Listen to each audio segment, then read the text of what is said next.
Et c'est vraiment notre cœur de Acts 21 de pouvoir leur partager sur Jésus. Et ça, c'est notre cœur également à Acts 21. On aime Jésus, on veut parler de Jésus continuellement. Et on croit fermement que Jésus n'est pas juste un personnage historique.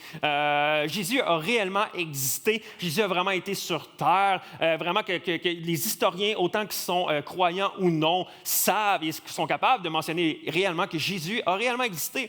Mais pour nous, en tant qu'Église, en tant que croyants, on ne croit pas seulement que Jésus est un personnage ou un être humain qui est venu sur terre, mais on croit fermement que Jésus était également Dieu, que Jésus était le Fils de Dieu et qui est venu également nous sauver, qui est devenu nous pointer vers Dieu et nous donner accès à cette vie-là éternelle qu'on peut avoir. Et ce matin, je veux vous parler de Jésus. Ce matin, je veux parler de Jésus parce qu'on aime Jésus, on croit en Jésus à Acts 21. Tout est à propos de Jésus, c'est ce qu'on croit à Acts 21. On veut que Jésus soit le centre de chacun de nos messages.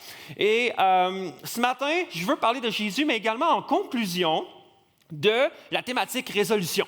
Et depuis les dernières semaines, on est dans cette thématique-là, résolution, déconnecter pour mieux connecter. Et là, on se retrouve au mois de février, où est-ce que la semaine prochaine, on va débuter une thématique sur les relations amoureuses. Et ça va être vraiment, vraiment intéressant. Je vous encourage à être là, que tu sois en couple ou non. Tu dois être là. Tu dois absolument être là. Mais en janvier, on avait cette idée-là de résolution, déconnecter pour mieux déconnecter. Et je trouvais ça vraiment intéressant. Vous l'avez peut-être entendu à la radio, vu à la télé ou quoi que ce soit. Mais durant cette thématique-là, j'ai eu à cœur d'appeler ça comme ça. Et j'ai eu à cœur également de faire le défi 8-8. Et le défi 8-8 était le but de se déconnecter de réseaux sociaux de 8 heures le soir jusqu'à 8 heures le lendemain matin et qu'on ne touche pas notre téléphone cellulaire après 8 heures PM jusqu'à 8 heures AM. Et ce matin, Myriam, le responsable d'Aximini, m'a envoyé un message. Je trouvais ça vraiment taquin. Je trouvais ça une bonne idée. En fait, le barreau de Montréal et de Québec, donc l'ensemble des avocats de Montréal et de Québec, ont voulu partir en février un défi qui s'appelle « Déconnecter pour mieux communiquer » avec un défi de 7-7. Déconnectés de leur téléphone cellulaire et de leur boîte courriel de 7 heures le soir jusqu'à 7 heures le lendemain matin. Je ne sais pas où est-ce qu'ils ont pris ça. Non, je ne veux pas croire que j'ai les copyrights là-dessus. Ça a l'air, ça fait quelques années, je pense, ça a l'air qu'ils font ça, mais je trouvais ça vraiment intéressant c'est pas juste l'Église qu'on a besoin de ça. Notre société a besoin de ça. Chacun d'entre nous, on a besoin de déconnecter, on a besoin de se reposer, on a besoin de se calmer. Et j'étais vraiment content de voir comme, OK, on est vraiment dans la bonne track, mais nous, non seulement c'est juste un défi, mais c'est avec Jésus. Et ça, c'est merveilleux. Et ce qui me lance dans cette conclusion-là, où je vais essayer de faire un wrap-up rapide de toute cette thématique-là, de pourquoi ça fait du sens, surtout si vous n'avez pas vu les derniers messages, ce qui va vous encourager à aller les voir. Quand je parle de Jésus, Jésus était un rabbin. Quand on parle d'un rabbin, ça veut dire un enseignant.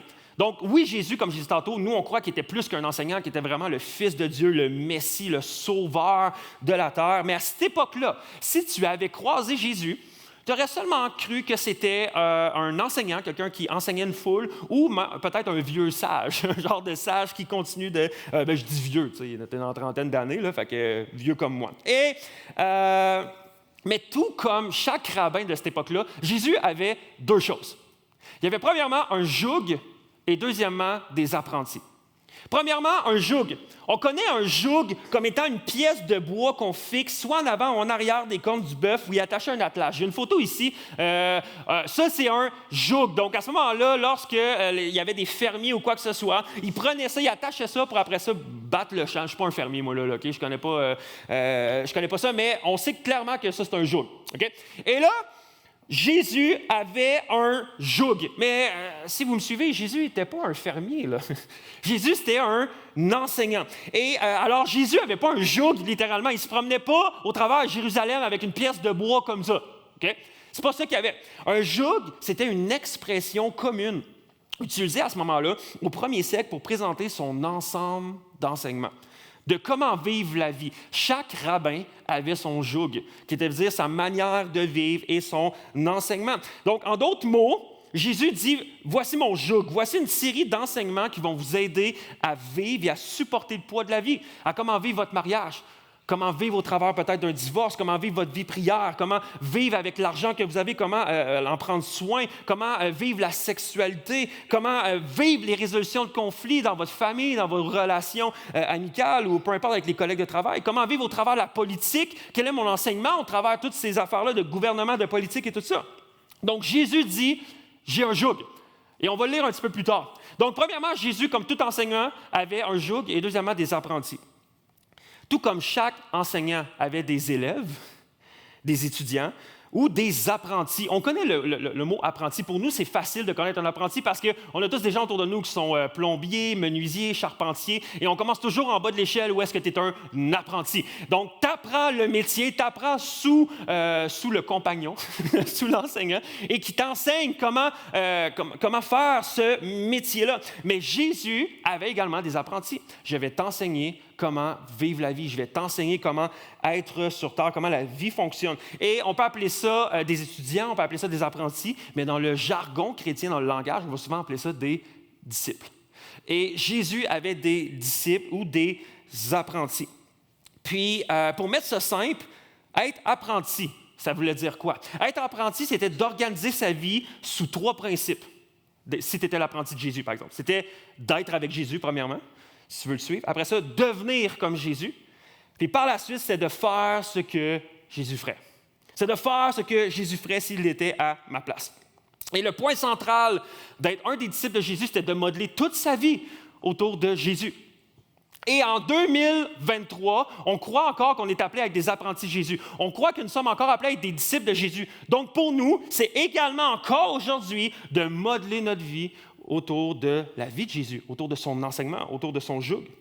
Et partout où Jésus allait, il lançait toujours des invitations comme « Venez et suis-moi ». On voit cette invitation-là, par exemple, dans Matthieu 4, 19. Il leur dit « Suivez-moi, suis-moi ».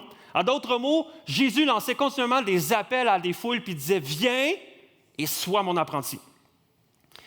Mais une de mes invitations préférées, qu'on retrouve dans la Bible, on la trouve dans Matthieu 11. Et cette invitation-là, je crois qu'elle est encore actuelle aujourd'hui pour chacun d'entre nous. Et je suis convaincu qu'alors qu'on va lire ça, vous allez faire comme « ça me parle ».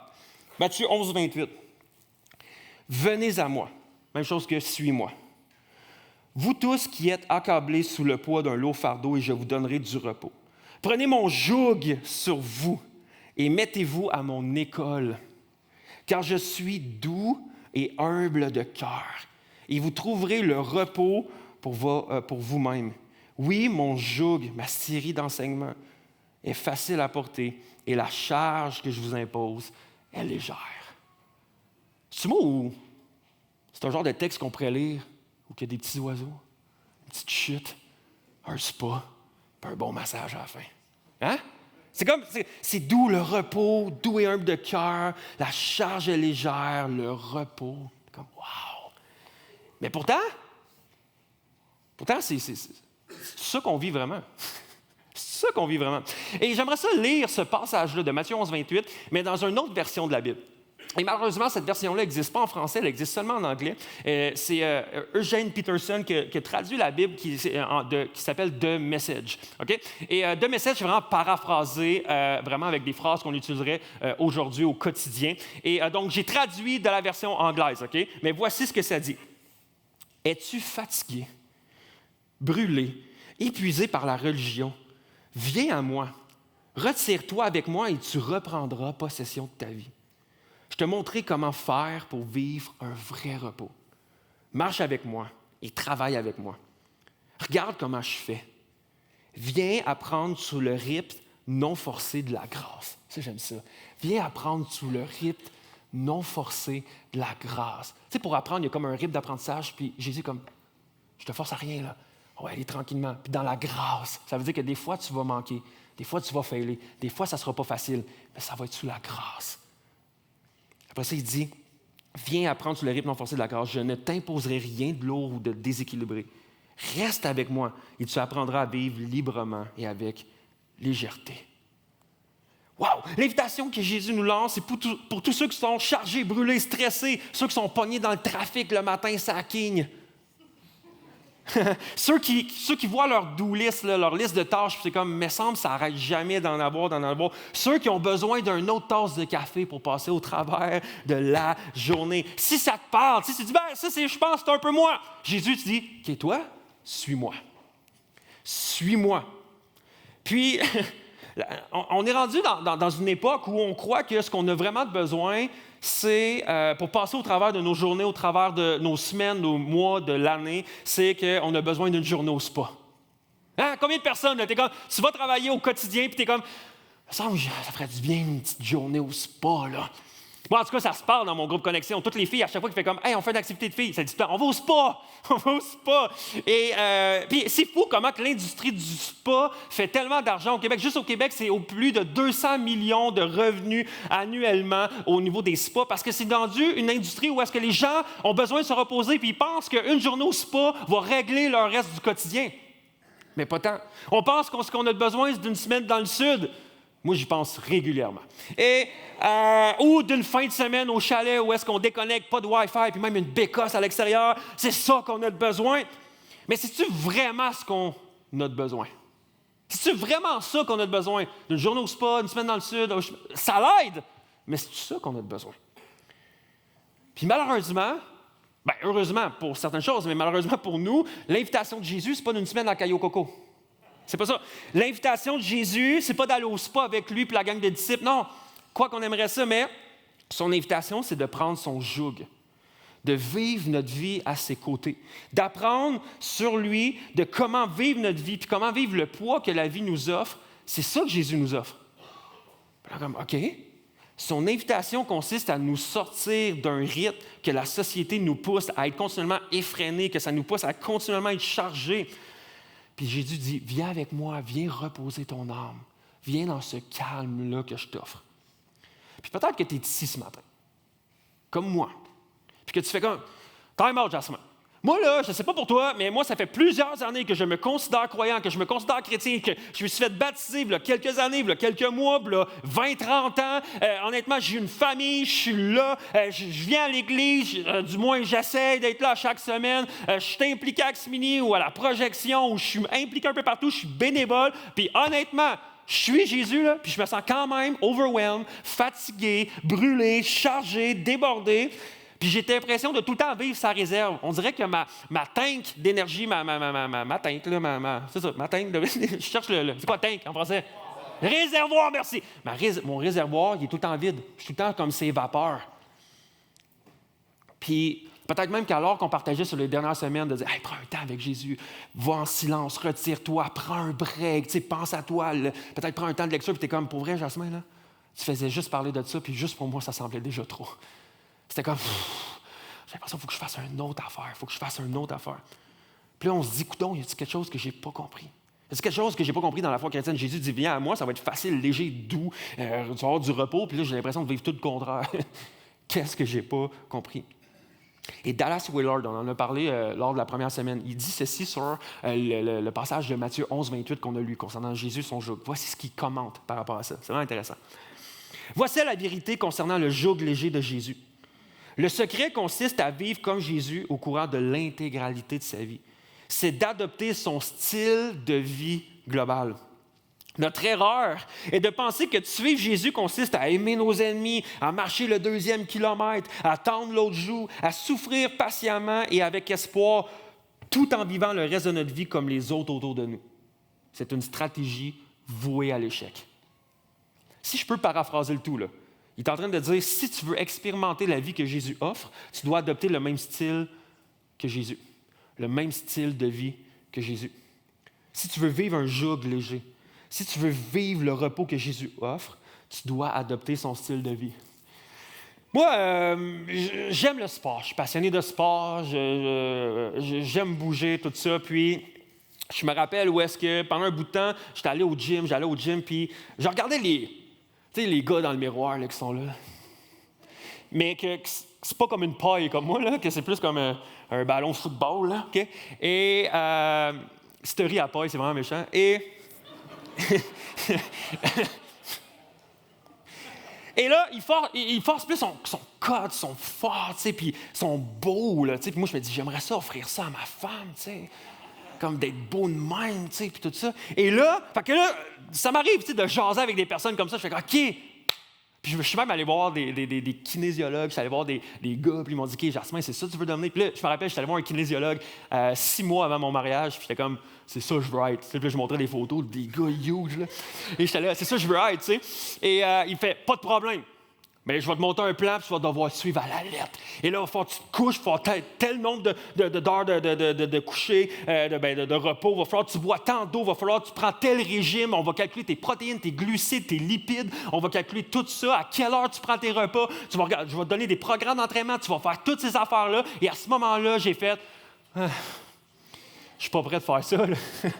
Moi, je veux juste le résultat. Y a-tu comme, amène-moi là, mais comme... Je suis pas prêt à faire tout ça, j'ai pas l'énergie, je serais pas capable de faire ça, j'ai pas de discipline, tu sais. C'est comme, je veux pas faire ce style de vie-là, là. Et la réalité, j'ai essayé 2 semaines, je pense. 3 semaines, 1 mois. Alors, j'ai essayé 1 mois. À chaque semaine, j'allais voir le gars, il prenait des pinces. Hey, je te le dis, là, j'étais zélé. 1 mois après, j'ai tout abandonné. Parce que pourquoi? Je voulais avoir les mêmes résultats que les gars qui étaient forts au gym, mais je n'étais pas prêt à avoir le même style de vie. Je n'étais pas prêt à appliquer le style de vie que ça l'exigeait. Puis, personnellement, je pense que plusieurs d'entre nous ont fait la même chose avec Jésus. On veut tout ce que Jésus propose, toutes les bénédictions, toutes les promesses que Jésus raconte, puis il nous dit « Hey, ça, là, tu peux avoir ça en moi. » Puis on est comme « Ben oui, où est-ce que je signe? Je veux ça! » Fait comme « Parfait. Maintenant, voici le style de vie. » Puis on est comme « Ah, je ne suis pas prêt à avoir le style de vie qui vient avec. » Alors, à ce moment-là, on se fâche. Puis on lève le poing contre Dieu, on fait comme « Hey, tu me donnes des promesses, mais comme je suis supposé avoir des méditations, je suis supposé avoir le repos, je suis supposé avoir le calme, je suis supposé me sentir comme léger, je suis supposé entendre ta voix, puis je vis aucunement ça. » On est comme « Ouais, mais il y a un style de vie qui vient avec. » « Ouais, mais je suis trop occupé. » Puis même moi, c'est ça que je disais à mon coach de gym. « Jasmin, pourquoi tu n'as pas suivi ton programme? »« Ah, c'est parce que je t'ai invité à souper, là. Fait que là, je peux pas dire non, là, puis, tu sais, je peux pas faire ça. Puis, ouais, mais pourquoi tu n'es pas allé t'entraîner? Ah, c'est parce que je suis occupé, je vais te coucher tôt, tu sais, j'ai travaillé. Puis, on a toutes ces raisons-là. Puis, je crois que dans notre Québec moderne, et avec même notre culture d'Église, on n'est pas prêt à vivre ce que la Bible nous montre, ce que Jésus nous montre. Puis, c'est que on est dans une société intellectuelle également. On aime apprendre des choses, on aime savoir des choses, on aime suivre des règles, des lois, puis on aime les avoir. Mais c'est qu'à cause de notre côté intellectuel, on a changé, puis on a perdu de vue ce que Jésus voulait vraiment pour nous, qui était un mode de vie, qui n'est pas juste une série d'enseignements, un mode de vie. C'est pas seulement un ensemble d'idées, un ensemble de doctrines qu'on apprend, qu'on appelle de la théologie. Puis là, plus que tu connais de la théologie, puis tu es allé à l'école biblique, plus tu es hot, puis tu connais Jésus. Ou que genre, on pense que Jésus, c'est une liste de choses à faire, puis de bonnes choses à faire, ou de ça, tu peux pas faire ça, puis là, on appelle ça l'éthique ou la morale, par exemple, de Jésus. Mais Jésus est venu apporter une certaine théologie. Jésus est venu porter un certain code de vie qui était une éthique, une moralité. Mais Jésus est venu nous présenter beaucoup plus que ça. Ça, c'est vraiment la ligne majeure de baseball, man. Jésus est venu nous donner accès à une ligne majeure de baseball. Mais il y a plus que ça. Jésus est venu nous enseigner un mode de vie. 1 Jean 2,6 nous dit ceci. « Celui qui affirme demeurer en Christ doit aussi vivre comme il a lui-même vécu. » Il ne doit pas dire « je crois à ce qu'il a enseigné ». Non, je dois vivre comme lui. Il est venu vivre. Puis la terre, la vie, la création, c'est comme un grand écosystème. Jésus est venu nous montrer comment vivre dans cet écosystème-là. En fait, ça nous dit dans la parole de Dieu que Jésus était présent lors de la création. Lorsqu'on lit dans le premier livre de la Bible, dans la Genèse, on voit la création et ça nous dit que Jésus était là. Dans Jean 1, ça nous dit que Jésus était présent également lors de cette création-là. Donc, Jésus est reconnu comme étant le créateur également. Donc, Jésus a créé la terre, a créé le ciel, a créé la vie, puis il vient dire, OK, en tant que créateur, je vais venir te montrer comment vivre dans ma création. Et c'est ça que Jésus est venu faire. Voici comment vivre au travers de cette création-là pour bénéficier de tous les avantages donc j'ai créé. Donc, le créateur qui vient nous montrer comment fonctionne la création. Et ça me fait penser un peu, moi, quand j'étais jeune, j'étais enfant unique, donc je perdais mon temps. Je ne savais pas quoi faire dans la vie. Et des fois, j'étais chez nous toute seule. Puis j'étais passionné d'avoir un tournevis dans les mains et de démonter des trucs autour de moi. Et je ne sais pas pourquoi, mais tu sais, dans ma tête, tu avais des grosses télés, dans mon temps, tu avais des grosses télés cathodiques, tu avais des vidéocassettes, tu avais une Nintendo 64, moi j'avais ça, j'avais un Discman. Moi, j'ai connu le Walkman. OK, ben décroche. Et on va rester aux 10 semaines, OK? Le 10 semaines, et quand j'avais rien à faire, je prenais un tournevis, puis là, j'étais content de tout dévisser ça, de démonter et de remonter. Mais juste de voir comment ça fonctionne. Je comprenais rien là-dedans. Mais j'étais passionné de juste voir comment ça fonctionnait, puis j'étais captivé de voir, OK, tu as comme des planches électroniques avec des puces, des systèmes, des couloirs, tout ça. Et ça nous montrait comment le système fonctionne. Donc, si, par exemple, dans mon radio, je démontais tout ça, je voyais toutes les plaques électroniques, je me disais, aïe, tout ça fonctionne dans une idée précise que du son qui sort dans mes colonnes de son. Puis j'étais estomaqué de ça. Mais par exemple, lorsque mon radio cessait de fonctionner, ou mon 10 semaines, ou peu importe, ça veut dire qu'il y a un objet, il y a une puce quelque part qui ne faisait pas sa job. Ça veut dire qu'il y a peut-être un court-circuit qui s'est fait et que finalement, ça ne fonctionne plus comme c'est supposé fonctionner. Et j'analysais tout ça et je me disais, OK, si ça ne fonctionne pas, si j'obtiens, si ça griche continuellement, ça veut dire qu'il y a un système qui ne marche plus. Et je crois que dans le système que Dieu a créé, dans la création que Dieu a créée, si ce que tu obtiens, c'est des mauvaises choses, c'est du stress, c'est de l'anxiété, c'est des émotions en fleur de peau, c'est de la dépression, c'est un sentiment que tu ne sens pas la présence de Dieu. C'est le fait que tu t'arrêtes pour écouter la voix de Dieu et tu n'entends pas la voix de Dieu, tu n'es pas capable de déconnecter, tu n'es pas capable de laisser aller tes pensées pour entendre la voix de Dieu. Selon moi, c'est qu'il y a de fortes chances que quelque chose ne tourne pas rond dans ton système de vie. C'est que dans ton système, il y a un shortcut, il y a vraiment un court-circuit qui s'est fait et tu es supposé obtenir une pomme puis tu reçois une orange.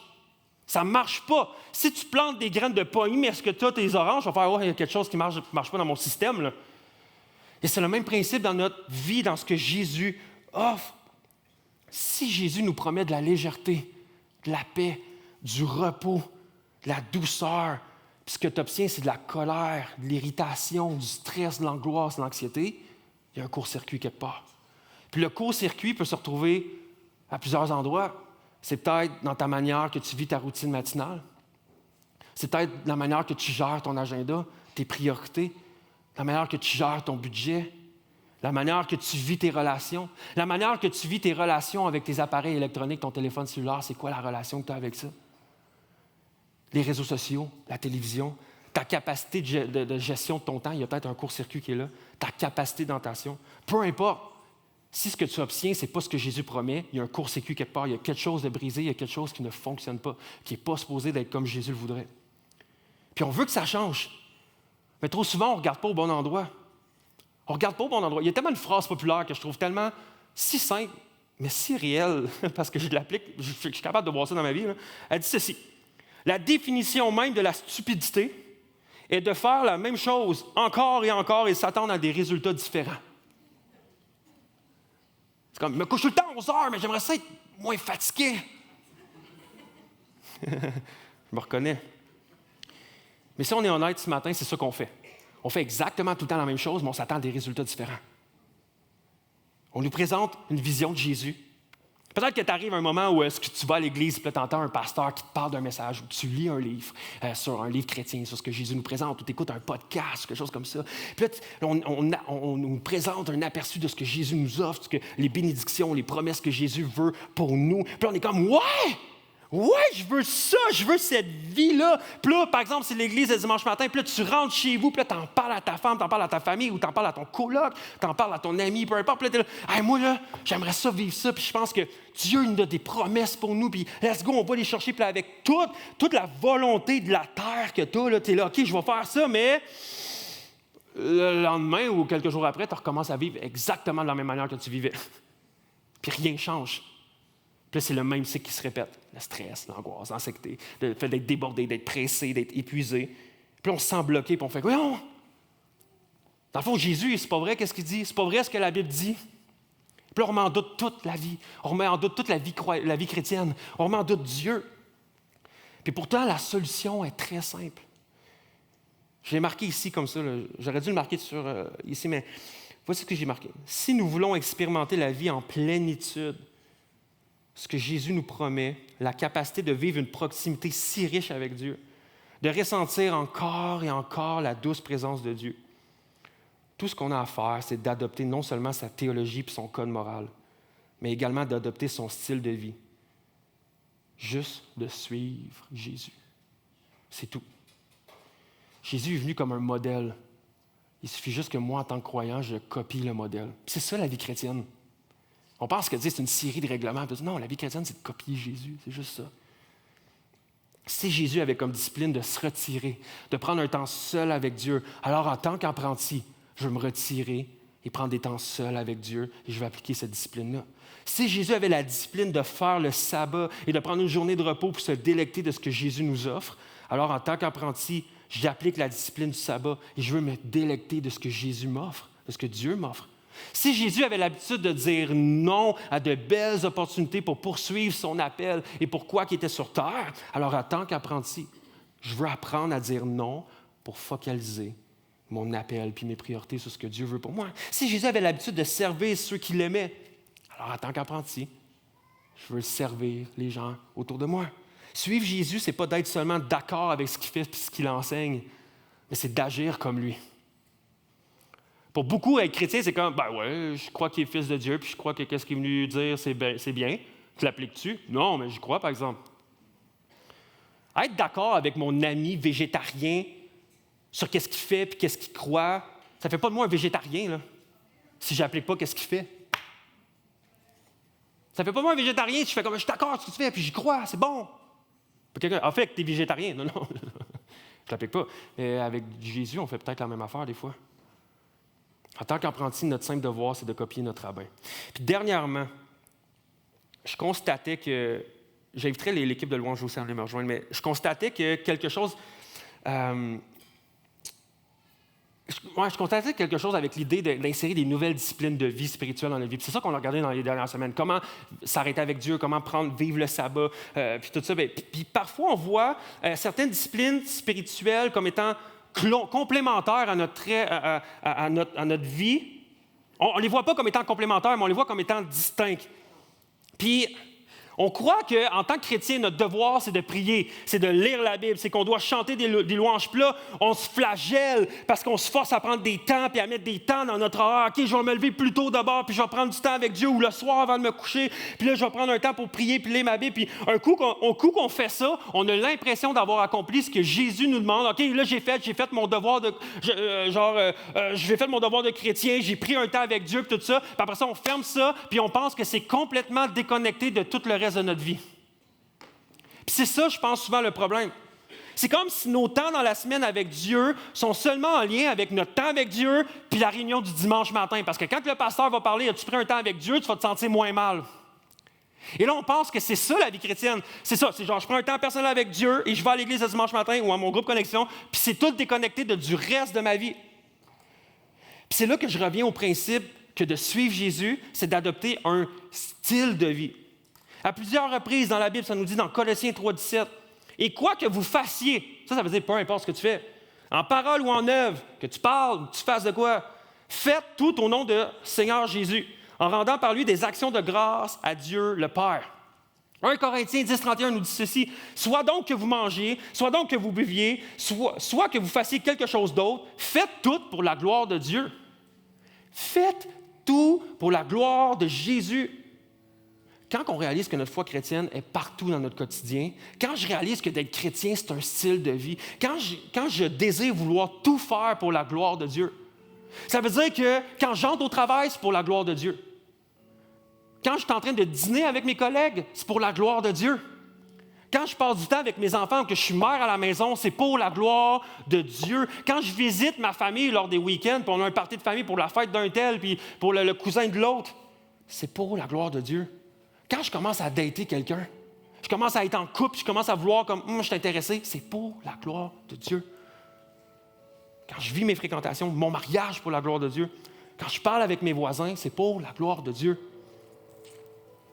Ça veut dire que si je vois chacune des sphères de ma vie comme étant spirituelle, quand je prends un temps avec Dieu puis que je me retire ou que je vis le sabbat, puis quand que je prends un temps avec Dieu pour écouter sa voix, pour prier, pour jeûner, c'est pas pour me sentir mieux en tant que croyant, c'est pour que ça l'affecte chacune des sphères de ma vie.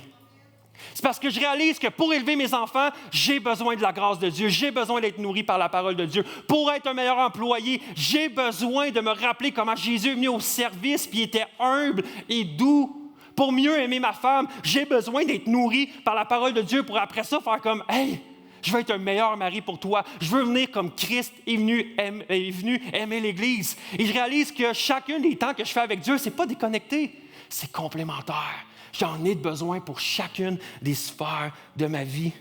Pour que mes collègues de travail vivent mon calme que me procure Jésus. Pour que mon mari ou ma femme ressentent ma paix que Jésus m'offre. Que mes enfants expérimentent et goûtent à la joie que Jésus me donne. Que ma famille, au travers de la vie stressante, ressente mon calme. Parce que je prends du temps avec Dieu. Tout ça est emboîté un dans l'autre. Suivre Jésus, ce n'est pas seulement le suivre le dimanche matin ou dans nos temps de dévotion. C'est un style de vie qui englobe tout. Venez à moi, vous tous qui êtes accablés sous le poids d'un lourd fardeau. Je vous donnerai du repos. Prenez mon joug sur vous et mettez-vous à mon école, car je suis doux et humble de cœur. Et vous trouverez le repos pour vous-même. Oui, mon joug est facile à porter et la charge que je vous impose est légère. Et durant la dernière thématique, j'ai reçu énormément de messages de gens qui ont fait « Jasmin, ça me parle. » Mais j'espère que ça ne vous a pas parlé juste comme des végétariens vous parlent. Puis c'est comme, c'est bon ce que tu fais. C'est bon ce que tu me dis. Mais qu'on ne le met pas en pratique. Mais ce que j'aime, c'est qu'il y a des gens qui ont osé le mettre en pratique. Il y a des gens qui ont fait le step de le mettre en pratique. Dans mon groupe Connexion, on en a parlé, puis ça a été fort. Et dans l'Église, il y a des gens qui l'avaient mis en pratique. Par exemple, le défi 8-8, de juste commencer à faire ce défi-là, ça a changé plein de choses. Et dans les derniers jours, dans les dernières semaines, j'ai cumulé quelques témoignages de gens de l'Église ici qui ont expérimenté ça. Et est-ce que vous voulez entendre quelques témoignages? Parfait. En prenant part au défi 8-8 et en appliquant les nouvelles habitudes intentionnelles et saines, j'ai pu commencer à vivre un rythme de vie libérateur à travers la paix, la joie et l'amour de Dieu que Dieu m'a fait grâce au quotidien. Mes yeux s'ouvrent aux réalités spirituelles et j'ai trouvé une sensibilité au cœur de l'Éternel. Autre personne. En prenant du temps avec Jésus dans sa parole et la prière, il m'a donné un nouvel éclairage sur des passages qui m'étaient familiers. Il m'a fait connaître encore plus l'étendue de son amour. En prière, il me disait des choses aussi simples que je t'aime. Je suis avec toi. Et c'était amplement pour me combler. Le temps passe très vite en sa présence. Intégrer des périodes de déconnexion m'a permis d'éliminer des distractions inutiles et de faire taire le tumulte au quotidien pour me recentrer sur mon Créateur qui m'offre le vrai repos pour mon âme. Still work in progress. Le défi 8-8 me fait prendre conscience de comment les écrans et mon cellulaire me grugent de l'énergie. Et en laissant de côté, cela m'a permis de prendre le temps de repos dont j'ai besoin et surtout de faire de la place pour que Dieu me parle et pour passer du temps dans sa présence. Encore. Le défi 8-8 m'a permis de lire des textes variés avec ma grande fille de 12 ans. Entre 8 et 10 heures, son attention était vraiment agréable. Je me suis rapproché de ma fille et découvert de nombreux moments. Le défi est devenu une habitude, voire un besoin qui m'était inconnu. Je suis vraiment reconnaissant pour ce thème du début de l'année. Cela m'a vraiment motivé à couper mon temps devant la télé et les écrans d'une manière générale et j'ai eu la joie de me remettre à passer des heures à lire. Une grande bénédiction et une belle habitude que je compte bien garder. Merci. Et dernièrement, suite à cette thématique, j'ai commencé à prendre de façon régulière avant de me coucher des temps avec Dieu et noter chacune de mes prières. J'ai immédiatement ressenti une proximité avec Dieu et été estomaqué de voir Dieu répondre à mes prières, et ce, très rapidement. J'encourage les gens à faire de même et à mettre ça en pratique. Pour moi, ça, je fais comme, OK, c'est pas juste une théorie qu'on présente le dimanche matin ou que la Bible nous présente. C'est alors qu'on commence à développer ce style de vie-là, on en vit les bénédictions. Et là, c'est pas juste moi qui essaie de vous présenter, fait comme faites comme moi. Non, faites comme une dizaine de personnes qui m'ont envoyé leur témoignage, puis qui ont dit ça, là, c'est moi, je le vis. Je le vivais pas, maintenant je le vis. Et mon cœur, pour vous, pour nous en tant qu'Église, c'est qu'au travers de cette thématique-là, que ça puisse affecter le reste de notre année, puis le reste de notre vie même, mais qu'on puisse expérimenter le style de vie que Jésus nous propose, qui est le repos, la légèreté, la paix. Et c'est accessible Il suffit juste peut-être de changer notre style de vie, de changer notre système de vie et d'expérimenter ça. Qui ici veut expérimenter le joug léger de Jésus? C'est accessible à chacun d'entre vous. Il suffit de faire quelques changements. Mais c'est accessible, c'est simple. Les promesses sont là.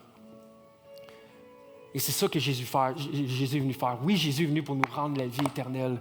Oui, Jésus est venu pour vaincre le péché sur terre. Il nous donnait accès au Père.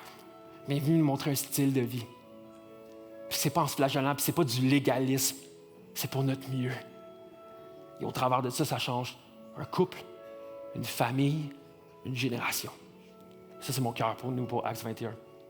Et ce qu'on va faire, c'est qu'on va aller en louange. On va chanter à quel point que Jésus est là. Jésus était là dans le feu. Jésus était là avec nous. Jésus est là présent. Puis à cause qu'il est mort, à cause qu'il est ressuscité, grâce à lui, on a accès à toutes les bénédictions et la richesse qu'on peut retrouver en Dieu. Mais qu'est-ce qu'on va faire également? C'est que durant le premier chant de louange, on va vous distribuer dans chacune des rangées des petits copes pour la communion. Et la communion, c'est quoi? La communion, c'est un symbole. C'est un symbole pour les croyants, ceux qui croient en Jésus, ceux qui ont mis leur foi en Jésus. Parce qu'il n'y a aucune puissance dans ce symbole-là. Si tu ne crois pas en Jésus, si ce matin tu es en cheminement, tu es là, je ne sais même pas si je veux vraiment mettre ma foi en Dieu ou je ne sais même pas où est-ce que je me situe, prends-le pas parce que pour toi, ça n'aura aucune signification. Si tu le prends, tu peux le prendre, mais ça ne changera rien. Mais pour les croyants, il y a une bénédiction rattachée à ça qui est de nous rappeler puis édifier notre âme sur se rappeler ce que Jésus est venu faire sur terre, qui est mort et ressuscité. Et qui est qu'à cause qu'il est ressuscité, son message qui nous est présenté dans la Bible, ce n'est pas juste une série d'enseignements comme des vieux philosophes qu'on nous présente ici au Cégep. Ça veut dire que Jésus est vivant. Et ce qu'il a dit, c'est vrai, c'est véritable et c'est accessible et c'est encore présent pour aujourd'hui. Et ce qu'on veut faire avec la communion, c'est se rappeler que le sang versé de Jésus, que son corps qui est venu sacrifier pour nous, c'est qu'on puisse goûter à plusieurs choses. Et qu'en adoptant son style de vie, il y a une belle richesse. Et se rappeler également que tout ce corps-là qui est l'Église, c'est notre famille. Se rappeler que c'est grâce à Jésus qu'on a vu des familles aujourd'hui déballer ici et développer, et qui veulent développer le style de vie que Jésus nous a enseigné. Alors, est-ce que je peux vous demander de vous lever ensemble? Je vais prier et par la suite, on va distribuer la communion.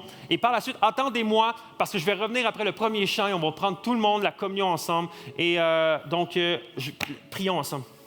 Père éternel, je te remercie pour ce merveilleux dimanche où est-ce qu'on a pu voir la vie que tu as pourvue dans plusieurs familles ici à Actes 21. Mais Dieu, on veut également célébrer la vie que tu nous donnes à chacun d'entre nous par ton sacrifice pour chacun d'entre nous. Ton sacrifice qui était, oui, global pour toute la terre, mais qui est individuel à chacun d'entre nous. Et Dieu, ce matin, on veut regarder à toi, non comme un simple enseignant, comme un simple gourou, qui peut-être est venu sur terre comme la majorité, plein de gourous qui est venu. Mais on veut regarder à toi comme étant le maître de l'univers, le créateur, qui est venu nous présenter comment vivre dans cette création-là. Puis que tu es venu nous offrir un rythme de vie léger, doux, où règne le repos et le calme. Et Dieu, ce matin, que ça puisse devenir une conviction de dire, OK, qu'est-ce que je peux faire pour adopter ce style de vie-là? Et Dieu, alors que chacun d'entre nous, on va peut-être commencer à établir de nouvelles habitudes, que tu puisses nous faire goûter richement aux bénédictions et aux promesses qui sont rattachées, comme que tu nous l'annonces dans ta Bible. Donc, Père éternel, merci pour qui tu es.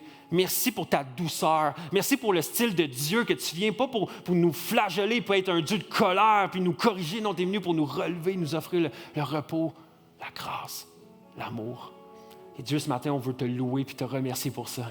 C'est pour ça qu'on veut chanter, te dire à quel point qu'on t'aime et par la suite prendre la communion. Donc, Père, on veut dire qu'on t'aime, on veut dire qu'on veut être avec toi et fais-nous goûter à ta présence.